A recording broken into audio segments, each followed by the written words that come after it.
गम को सहने में भी कुदरत ने मज़ा रखा है।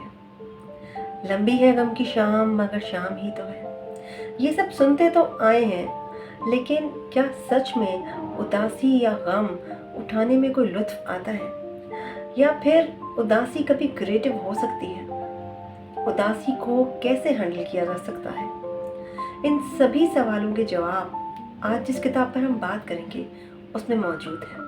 मेरे हाथ में है किताब अरशद रिजवी साहब की, जिसका नाम है ज़र्द मौसम की यादाश्त। ये इलामती खुदनविश्त है।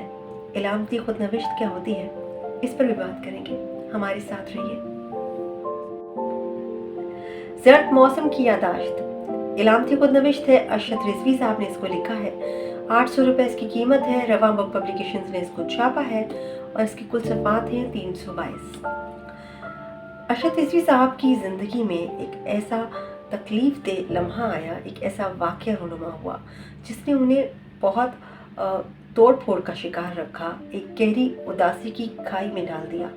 वो वाक़या ये था कि उनके नन्हे से सवा से 1.5 माह के नवासी की डेथ हो गई और उस तकलीफ़ ने उनको इस बुरी तरह से जकड़ा कि वो बहुत अरसा इस उदासी की दलदल में पड़े रहे। लेकिन आखिरकार उन्होंने अपने आप को निकाला, और निकालने में जिस चीज़ ने उनकी मदद की वो है ये किताब, वो है उनकी राइटिंग। उन्होंने अपनी खुदनविश्त को, अपनी ज़िंदगी के मुख्तलिफ वाक़यात को इस खुदनविश्त में, इस किताब में शामिल किया है और वाज़िया तौर पे वाक़यात को नहीं लिखा, बल्कि मुख्तलिफ इलामतों के ज़रिए कहीं वो नेचर का इस्तेमाल करते हैं, दरख्तों, परिंदों, नेचर जो है उसका बहुत इस्तेमाल किया गया है इसमें। आपको पढ़ के अंदाज़ा होगा कि अरशद रिजवी साहब या कोई भी हसास इंसान नेचर से कितना वाबस्ता होता है। उसकी ज़िंदगी में जंगल, दरख्त, चाँद, आसमान, परिंदे कितनी जो है वो अहमियत रखते हैं। और वो जो उदासी का एलिमेंट है, तकलीफ़ का एलिमेंट है, उसमें वो कीड़े मकोड़ों को और ऐसे जानवरों को अपनी गुफ्तगू का हिस्सा बनाता है जिनसे आपको कराहत आती है, या आपको बड़ा अजीब सा डर महसूस होता है या खौफ आता है, या आपका मूड ख़राब हो जाता है उनके बारे में सोच के। तो उन्होंने खौफ को, दर्द को बयान करने के लिए उन नेचर से वाबस्ता उन जानवरों को जो है वो अपने मौजू का हिस्सा बनाया है। बहुत बेबाकी के साथ चंद चीज़ों का जिक्र किया है उन्होंने इस खुदनविश्त में।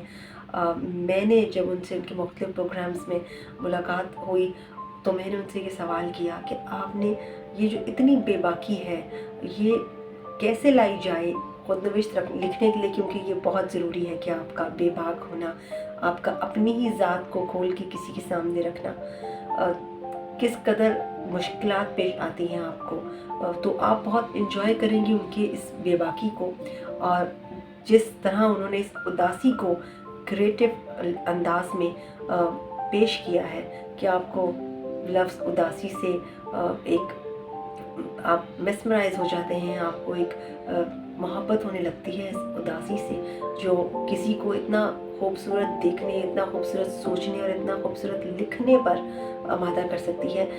शायराना नसर है, बहुत खूबसूरत नसर है। आप अगर सर्दियों की शामों में इस किताब को पढ़ेंगी तो हाँ, ये आपको उदास कर सकती है, लेकिन इसकी नसर ऐसी है कि आप इसको बारहा पढ़ेंगे।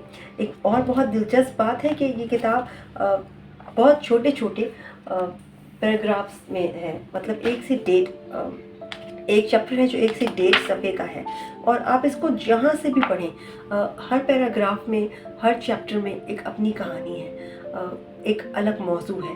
तो आप बहुत बहुत ज़्यादा इंस्पायर भी हो सकते हैं, बहुत कुछ सीख सकते हैं, कहीं बहुत निढाल महसूस कर सकते हैं। और मेरा ख़्याल है कि एक राइटर के लिए ये बहुत बड़ी बात है कि वो कारी को इस तरह से कंट्रोल करे कि वो जब उसको तकलीफ़ में लाना चाहे तो उसको तकलीफ़ महसूस हो, वो उदास हो जाए, वो लिखारी के गम में अपने आप को शरीक महसूस करे। तो ये बहुत बड़ी बात है कि जब वो खुशी की तरफ आए, जब वो एक औरत के बारे में बात कर रहा हो और उसके मुख्तलिफ जो औरत की शख्सियत को बयान कर रहा हो और उसके बारे में मुख्तलिफ अपने ख्याल पेश कर रहा हो, तो आप भी वैसी ही एक औरत के बारे में सोचने पे मजबूर हो जाएं कि जिस औरत का खाका पेश किया गया है वो बिल्कुल ऐसी ही होगी। वो जंगल जिसका मंजर पेश किया गया है वो जंगल ऐसा रहा होगा।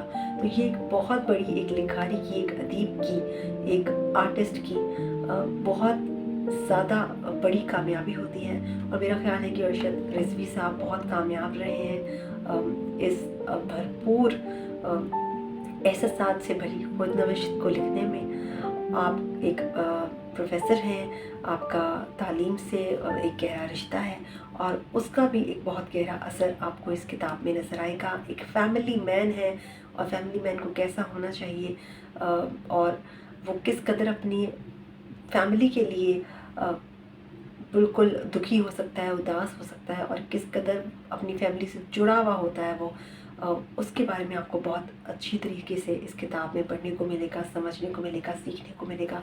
तो ये किताब आप पढ़ सकते हैं। खुदनविश्त अगर आप पढ़ने में, ऑटोबायोग्राफीज़ पढ़ने में अगर आप इंटरेस्टेड हैं तो ये किताब आपके लिए है। एक मुनफरिद तजुर्बा है।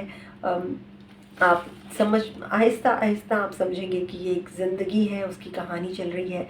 बहुत ये भी एक बहस जो कराची के हल्के में, अदीबों के हल्के में चल रही है, वो ये है कि ये एक खुदनविश्त नहीं है बल्कि ये एक नावल है। तो आप इसको एक नावल सोच कर भी पढ़ सकते हैं। मैंने इसको एक खुदनविश्त की नज़र से पढ़ा और जब मैंने ये सुना इर्द गिर्द से कि इसको एक नावल का दर्जा दिया जा रहा है तो अब मैं इसको पढ़ रही हूँ एक नावल की हैसियत से। और वो भी एक बड़ी दिलचस्प मुझे लगा कि एक दिलचस्प तजुर्बा है।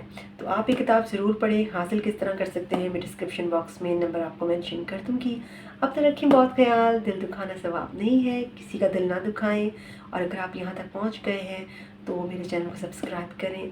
अल्लाह हाफ़िज़।